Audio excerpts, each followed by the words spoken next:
আসসালামু আলাইকুম প্রিয় শিক্ষার্থী। আজকের এই পর্বে আমরা ভূগোল ও পরিবেশের ত্রয়োদশ অধ্যায় টাইপ 2 এর কোশ্চেন আলোচনা করব। তো আমাদের টাইপ 2 এর বিষয়টা হচ্ছে কি পরিবেশ দূষণ ও পরিবেশের ভারসাম্যহীনতার পরিণতি। তো আমরা এই টাইপ থেকে কেমন এমসিকিউ আসে আমরা একটু দেখি। তো বলতেছে দেখো 16 নম্বর কোশ্চেনটা কি আমরা একটু দেখি। 16 নম্বর কোশ্চেনটা বলতেছে যে পরিবেশের ভারসাম্যহীনতায় কি হচ্ছে? 1 নম্বর সংক্রামক রোগ বৃদ্ধি পায়। আমরা জানি যে পরিবেশের ভারসাম্যহীনতায় যদি পরিবেশের ভারসাম্য হারিয়ে ফেলে তখন কি হয়? সংক্রামক রোগ বৃদ্ধি পায় 1 নম্বর।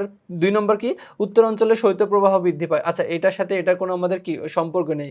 এরপরে 3 নম্বর বলতেছে সাগরের পানির উচ্চতা বৃদ্ধি পায়। তার মানে বলতেছে 1 এবং 3।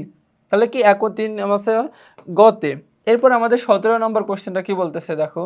যে বাস্তু সংস্থান ক্ষতিগ্রস্ত হলে কি হতে পারে? আচ্ছা বাস্তু সংস্থান বলতে কি বোঝাইতেছে? দেখো বাস্তু সংস্থান বলতে কি যে আমাদের একটা প্রাণী দেখো একটা প্রাণীর উপর কি নির্ভরশীল। দেখো আমাদের কি যে একটা খাদ্য জাল আছে, এই যে এই প্রাণীটা এর উপর নির্ভরশীল। এভাবে কি যে এই যে বিভিন্ন প্রাণীর যে আমাদের বাসস্থান, এই জিনিসটা যদি ক্ষতিগ্রস্ত হয়, এই ক্ষতিগ্রস্ত হলে কি হবে আমরা জানি? ক্ষতিগ্রস্ত হলে পরিবেশের ভারসাম্য নষ্ট হবে। কি আমরা জানি প্রত্যেকটা জিনিস পৃথিবীতে কি প্রত্যেকটা জিনিসের কি একটা আলাদা আলাদা দেখো আমাদের পরিবেশের জন্য ভারসাম্য তৈরি করে। এখন এই যে এই যদি কি এটা যদি ক্ষতিগ্রস্ত হয়, এই ক্ষতিগ্রস্ত হলে পরিবেশের ভারসাম্য নষ্ট হবে।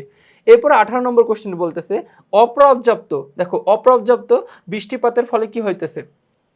অপর্যাপ্ত বৃষ্টিপাতের ফলে আমরা বুঝতে পারতেছি যে বিপুল পরিমাণ ফসলের ক্ষতি, নাকি ব্যাপক প্রাণহানি ঘটে, নাকি মাটির উর্বরতা বেড়ে যায়। আমরা জানি যে মাটির আর্দ্রতা কমে যায়। দেখো অপর্যাপ্ত বৃষ্টিপাতের ফলে কি হচ্ছে? মাটির আর্দ্রতা কি হচ্ছে? কমে যাচ্ছে। এরপরে 19 নম্বর কোশ্চেনে কি বলতেছে দেখো।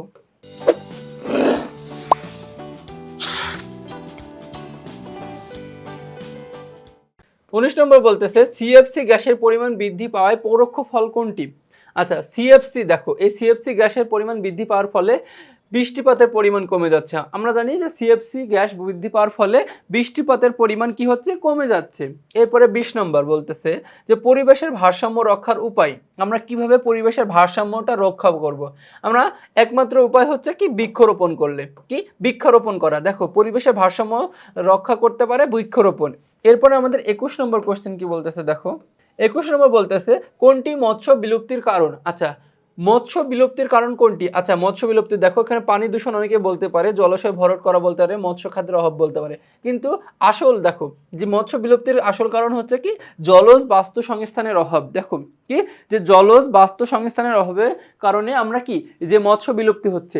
এরপরে 22 নম্বর কোশ্চেনটা কি বলতেছে যে কৃষির উন্নয়নের জন্য কোনটি প্রয়োজন হচ্ছে? কি বলতেছে যে কৃষির উন্নয়নের জন্য কোনটি ব্যবহার করা হচ্ছে। আচ্ছা এই যে কৃষি যে উন্নয়ন, এই উন্নয়নের জন্য আমরা ব্যবহার করতেছি কি যে নির্দিষ্ট জমি অধিকবার ব্যবহার করা হচ্ছে। কি বলতেছি যে নির্দিষ্ট জমি অধিকবার ব্যবহার করার জন্য করতেছে যে কৃষির উন্নয়নের জন্য। তো এরই মাধ্যমে আমরা কি টাইপ 2 এর সকল কোশ্চেন আলোচনা করে ফেললাম। তো পরবর্তীতে তোমাদের সাথে আবার দেখা হবে। ততক্ষণ পর্যন্ত তোমরা সুস্থ থাকো, ভালো থাকো। আসসালামু আলাইকুম।